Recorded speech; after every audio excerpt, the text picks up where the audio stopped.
बसम अल्लाह रहमान रहीम। इंसान जब इस दुनिया में ज़िंदगी गुजार रहा होता है तो वो अपने इर्द गिर्द की रंगीनियों, ख्वाहिशात और आर्जी आसाइशों में ऐसा खो जाता है कि मौत और इसके बाद के मराहिल को अक्सर भुला बैठता है। लेकिन हकीकत यह है कि मौत एक ऐसा दरवाज़ा है जिसे हर दिल रूह ने पार करना है। चाहे कोई बादशाह हो या फ़कीर, नबी हो या अमती, आलम हो या जाहिल, सबको एक दिन मिट्टी की आगोश में उतरना है। मौत के बाद सबसे पहला मरहला कब्र है, और यही वो जगह है जहाँ से इंसान की अबदी ज़िंदगी की शुरुआत होती है। कब्र के बारे में नबी करीम सल्लल्लाहु अलैहि वसल्लम ने इरशाद फरमाया कि कब्र जन्नत के बागीचों में से एक बागीचा है या दोज़ख के गढ़ों में से एक गड्ढा। इस एक हदीस से ही कब्र की हकीकत का अंदाज़ा लगाया जा सकता है कि ये महज मिट्टी का गड्ढा नहीं बल्कि इंसान की अबदी किस्मत का पहला जीना है। कब्र का अज़ाब एक ऐसी हकीकत है जिसे कुरान व सुन्नत ने बारहा वाज़ेह किया है। इंसान दुनिया में अपने अमाल के मुताबिक वहाँ राहत या अज़ाब पाता है। कब्र में जाने के बाद सबसे पहला सवाल होता है कि तेरा रब कौन है, तेरा दीन क्या है और तेरा नबी कौन है। जो लोग दुनिया में ईमान के साथ कुरान व सुन्नत पर अमल करते हुए ज़िंदगी गुजारते हैं, उनके लिए उन सवालात के जवाब देना आसान होता है। लेकिन जो दुनिया की लज़्ज़ातों और गुनाहों में डूबे रहते हैं, जिन्होंने ना रब को पहचाना, ना दीन पर अमल किया और ना ही नबी सल्लल्लाहु अलैहि वसल्लम की इताअत की, उनकी ज़बानें गिंगा हो जाती हैं और वो जवाब नहीं दे पाते। यही वो वक्त होता है जब उन पर अज़ाब का आगाज़ हो जाता है। कब्र का अज़ाब मुख्तलिफ़ सूरतों में होता है। बाज़ लोगों के लिए कब्र इतनी तंग हो जाती है कि पसलियाँ एक दूसरे में पेवस्त हो जाती हैं। बाज़ के लिए आग के शोले खोल दिए जाते हैं, बाज़ पर सांप और बिच्छू मुसल्लित कर दिए जाते हैं, और कुछ को उनके गुनाहों के मुताबिक अज़ाब दिया जाता है। हदीस में आता है कि दो आदमियों पर अज़ाब हो रहा था, एक पेशाब की छींटों से बचने में लापरवाह था और दूसरा चुगली किया करता था। इससे ये बात समझ में आती है कि कब्र का अज़ाब सिर्फ बड़े गुनाहों पर ही नहीं बल्कि बज़ाहिर छोटे समझे जाने वाले गुनाहों पर भी हो सकता है। इंसान जब दुनिया में होता है तो अपने अमाल को मामूली समझ लेता है। वो झूठ बोलता है, ग़ीबत करता है, रियाकारी करता है, नापतोल में कमी करता है, सूद खाता है, दूसरों के हक़ मारता है, और उसे लगता है कि ये सब कुछ महज दुनियावी उमूर हैं। लेकिन हकीकत यह है कि यही अमाल कब्र में अज़ाब या राहत का सबब बनते हैं। एक बंदा जो दुनिया में नमाज पढ़ने में सुस्ती करता था, जब कब्र में पहुंचता है तो इसकी कब्र इस पर तंग कर दी जाती है और फरिश्ते इस पर सख्ती करते हैं। इसके बरअक्स जो बंदा नमाज का पाबंद था, कुरान की तिलावत करता था, सदका व खैरात करता था, लोगों के साथ नरमी और हुस्न सलूक करता था, इसकी कब्र को जन्नत का बागीचा बना दिया जाता है। कब्र में अज़ाब की शिद्दत ऐसी है कि अगर दुनिया वाले उसे देख लें तो कोई इंसान कभी गुनाह की तरफ ना जाए। रिवायत है कि नबी अकरम सल्लल्लाहु अलैहि वसल्लम ने फरमाया, अगर तुम वो सुन लो जो मैं सुनता हूँ तो तुम कब्रों में दफन होने वालों पर रोने लगो। ये इस बात की तरफ इशारा है कि कब्र के अंदर की हकीकत इतनी खौफनाक है कि दुनिया वाले इसका तसव्वुर भी नहीं कर सकते। कब्र का अज़ाब सिर्फ काफिरों और मुनाफिकों के लिए मखसूस नहीं बल्कि गुनाहगार मुसलमानों को भी इसका सामना करना पड़ सकता है। लेकिन अल्लाह की रहमत यह है कि बाज़ आमाल कब्र के अज़ाब से निजात का ज़रिया बन जाते हैं। मसलन सूरतुल मलिक की तिलावत को हदीस में कब्र के अज़ाब से हिफाजत का ज़रिया करार दिया गया है। उसी तरह नमाज जनाजा में दुआ, सदका जारिया, नेक औलाद की दुआएं और दुनिया में की गई नेकियों कब्र में रोशनी और राहत का बाइस बनती हैं। कब्र में एक और हकीकत मुनकर नकीर के सवालात हैं। ये दोनों फरिश्ते निहायत हैबतनाक शक्ल में आते हैं, उनकी आवाज़ कड़कदार बिजली जैसी और उनकी आसमानी बिजली की तरह चमकती हैं। वो मर्दे को झंझोड़ कर उठाते हैं और पूछते हैं, तेरा रब कौन है, तेरा दीन क्या है, तेरा नबी कौन है। उस वक्त सिर्फ वही जवाब दे सकता है जिसने दुनिया में वाकई रब को रब माना हो, दीन पर अमल किया हो और नबी सल्लल्लाहु अलैहि वसल्लम की सन्नतों पर चलने वाला हो। इंसान की कब्र में नेक या बुरे अमाल जिस्म इख्तियार कर लेते हैं। अगर अमाल नेक हूँ तो कब्र में एक खुशबूदार और हसीन सूरत आकर साथ देती है और कहती है कि मैं तेरे नेक अमाल हूँ। लेकिन अगर अमाल बुरे हूँ तो एक बदसूरत और बदबूदार शक्ल आकर कहती है कि मैं तेरे बुरे अमाल हूँ। सोचने की बात यह है कि हम दिन रात जो कुछ कर रहे हैं वही सब कल कब्र में हमारे साथ होगा।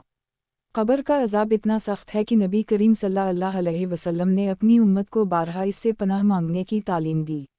आप अक्सर नमाज में दुआ करते कि ए अल्लाह, मुझे कब्र के अज़ाब से बचा। इससे हमें ये सबक मिलता है कि कब्र के अज़ाब से बचने के लिए दुनिया ही में तैयारी करनी होगी। नमाज, रोज़ा, ज़कात, हज, सदका, वालिदैन की खिदमत, सिला रहमी और गुनाहों से बचाओ ही वो आमाल हैं जो कब्र को जन्नत का बाग बना सकते हैं। कब्र की अंधेरियां भी इंसान के लिए एक बड़ा इम्तिहान हैं। जब मुर्दे को कब्र में दफन किया जाता है तो सब लोग वापस लौट जाते हैं और मुर्दा अपने अमल के साथ तन्हा रह जाता है। इस लम्हे कब्र की तन्हाई और अंधेरा ऐसा होता है कि अगर आमाल नेक हों तो कब्र कुशादा हो जाती है और रोशनी से भर जाती है, लेकिन अगर आमाल बुरे हों तो कब्र इतनी तारीक हो जाती है कि इंसान घबरा उठता है। दुनिया में अगर कोई इंसान समझता है कि इसके पास दौलत है, शोहरत है, ताकत है या लोग इसके ताबे हैं तो वो इस खुशफहमी को भी साथ कब्र में नहीं ले जा सकता। कब्र के अंदर ना माल काम आता है, ना औलाद, ना ताकत, ना ओहदा। वहाँ सिर्फ आमाल ही हैं जो साथ होते हैं। यही वजह है कि नबी सल्लल्लाहु अलैहि वसल्लम ने फरमाया, कब्र मर्दे के पीछे चलती है, उसके साथ 3 चीज़ें जाती हैं, अहल व माल और अमल।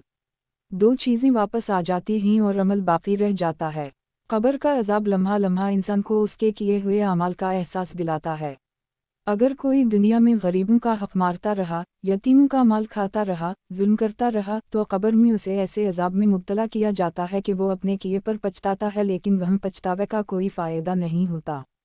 वह ना माफ़ी मिलती है और ना ही दुनिया की तरह कोई दूसरा मौका। ये सारी तफसील हमें इसलिए बताई गई है ताकि हम दुनिया में अपनी ज़िंदगी को संवारें और कब्र के अज़ाब से बच सकें। अगर इंसान अपनी दुनिया को दीन के मुताबिक गुजार ले तो कब्र में सुकून और राहत के दरवाजे खुल जाते हैं, लेकिन अगर वो दुनिया में दीन को भुला दे तो कब्र का अज़ाब इसका मुक़द्दर बन जाता है। इंसान की ज़िंदगी का सबसे बड़ा धोखा यही है कि वो दुनिया को हकीकत समझ बैठता है और मौत को भूल जाता है। कब्र का अज़ाब वो हौलनाक हकीकत है जो किसी न किसी को ज़रूर पेश आती है। कुरान में बारहा जिक्र आया है कि काफिर और मुनाफिक लोग मरने के बाद अज़ाब की लपेट में आ जाएंगे। सूरत अल-मुल्क में फरमाया गया, आग है जिस पर वो सुबह व शाम पेश किए जाएंगे, और जिस दिन क़यामत कायम होगी कहा जाएगा, फ़रून के लोगों को सख्त तरीन अज़ाब में डाल दो। इस आयत से साफ ज़ाहिर है कि मौत के बाद क़यामत से पहले ही अज़ाब शुरू हो जाता है, और वो मकाम कब्र है जहाँ ये सब कुछ होता है। कब्र का अज़ाब कभी जिस्म पर होता है और कभी रूह पर। बाज़ लोगों को जिस्मानी तकलीफ़ के साथ साथ रूहानी अज़ियत भी दी जाती है। मसलन कब्र का तंग हो जाना, पसलियों का एक दूसरे में पैवस्त होना, आग के गड्ढे में डाल दिया जाना, ये सब जिस्मानी अज़ियतें हैं। लेकिन रूह पर जो अज़ाब आता है वो इससे भी ज़्यादा शदीद होता है। दुनिया में जो इंसान गुनाह का आदी था, कब्र में इसकी रूह को हर लम्हा इस गुनाह का एहसास और इस पर नदामत का अज़ाब दिया जाता है। हदीस में आता है कि जब किसी गुनाहगार शख्स को कब्र में रखा जाता है तो फरिश्ते बड़े सख्ती के साथ इससे सवाल करते हैं। अगर वो जवाब ना दे पाए तो इस पर लोहे के हथौड़े बरसाए जाते हैं और वो चीखता है। इसकी चीख इंसान और जन्नत के सिवा सब सुनते हैं। ये मंजर कितना खौफनाक है कि ज़मीन के अंदर दफन एक इंसान फरिश्तों की मार से चला रहा है और ज़मीन पर मौजूद इंसान कुछ नहीं सुन सकता। कब्र में सबसे बड़ा सहारा ईमान और आमाल सालिहा हैं। अगर कोई बंदा दुनिया में कलिमा तैबा के साथ जड़ा रहा, नमाज पढ़ता रहा, कुरान की तिलावत करता रहा और गुनाहों से बचने की कोशिश करता रहा, तो कब्र में इसके लिए फरिश्ते नरमी और आसानी का मुआमला करते हैं। हदीस में है कि मोमिन की कब्र कुशादा कर दी जाती है, यहाँ तक कि निगाह जहाँ तक पहुँचती है वहाँ तक फैला दी जाती है। इस पर जन्नत की हवाएं चलती हैं और एक दरवाज़ा जन्नत की तरफ खोल दिया जाता है। वो सुकून और खुशी में रहता है और क़यामत तक इंतज़ार करता है। लेकिन गुनाहगार या काफिर की कब्र बिल्कुल मुख्तलिफ मंजर पेश करती है। इस पर अजाब की खिड़कियाँ खुल जाती हैं, जन्नत के दरवाजे बंद कर दिए जाते हैं और दोज़ख के दरवाजे इस पर खोल दिए जाते हैं। उसके अमाल बदसूरत शक्ल इख्तियार करके उसके साथ रहते हैं। इसे तन्हाई में हर लम्हा अजाब और हसरत का सामना होता है। बाज़ गुनाहों का ताल्लुक़ ख़ास तौर पर कब्र के अजाब से बताया गया है, जैसे झूठ बोलना, ग़ीबत करना, सूद खाना, नापतोल में कमी करना, वालिदैन की नाफरमानी करना और ख़ास तौर पर नमाज में सुस्ती करना। एक हदीस में है कि कब्र में सबसे पहले नमाज के बारे में पूछा जाएगा। अगर नमाज दुरुस्त होगी तो बाकी अमाल आसानी से गुजर जाएंगे, लेकिन अगर नमाज ख़राब होगी तो बाकी सब भी ख़राब हो जाएगा। यही वजह है कि कब्र में सबसे ज़्यादा अजाब उन लोगों को होता है जो दुनिया में नमाज को हल्का समझते थे। कब्र के अजाब की शिद्दत का अंदाज़ा इससे लगाया जा सकता है कि नबी करीम सल्लल्लाहु अलैहि वसल्लम ने अपनी उम्मत को बार बार इससे पनाह मांगने की तलक़ीन फरमाई। आपने फरमाया कि कब्र हर दिन कहती है, मैं तन्हाई का घर हूँ, मैं मिट्टी का घर हूँ, मैं कीड़े मकोड़ों का घर हूँ। ये अल्फाज सुनकर इंसान का दिल कांप उठता है कि कब्र कोई नरम जगह नहीं बल्कि एक ऐसा मकाम है जहाँ इंसान के आमाल ही इसके लिए राहत या अजाब का ज़रिया बनते हैं। बुजुर्गान दीन ने भी कब्रों के अहवाल के कई वाक़यात बयान किए हैं। एक वाक़या आता है कि किसी शख्स को कब्र में दफन किया गया तो रात को उसके करीब से गुजरते हुए लोगों ने आवाज़ें सुनी जैसे कोई चीख रहा हो। तहक़ीक़ करने पर मालूम हुआ कि वो शख्स दुनिया में झूठ बोलने और लोगों को धोखा देने का आदी था।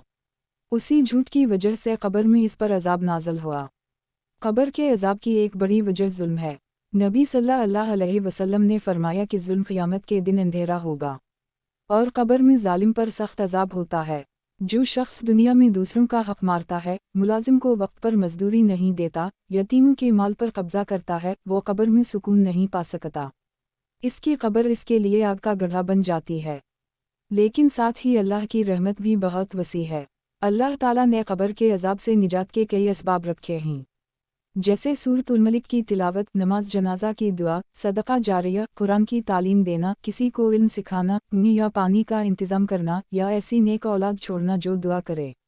ये सब आमाल कब्र में रोशनी और राहत का बाइस बनते हैं। कब्र की तन्हाई का तसव्वुर ही इंसान को लर्जा देता है। जब सब लोग मरदे को दफन करके वापस चले जाते हैं तो वो अकेला अपने आमाल के साथ रह जाता है। उस वक्त कब्र की अंधेरी और तन्हाई इंसान पर हावी होती हैं। अगर उसके आमाल नेक हों तो कब्र कुशादा और मुनव्वर हो जाती है, लेकिन अगर आमाल बुरे हों तो कब्र इतनी तंग और तारीक हो जाती है कि मुर्दा घबराहट में डूब जाता है। उसी लिए बुजुर्ग कहा करते थे कि असल दौलत वो है जो कब्र में काम आए। दुनिया के महल, बंगले, दौलत, जावाओ जलाल सब कब्र के दहाने पर ख़त्म हो जाते हैं। वहाँ सिर्फ आमाल ही जो साथ जाते हैं। उसी हकीकत को समझने के बाद ही इंसान अपनी दुनियावी ज़िंदगी को संवर सकता है और कब्र के अज़ाब से बचने की तैयारी कर सकता है।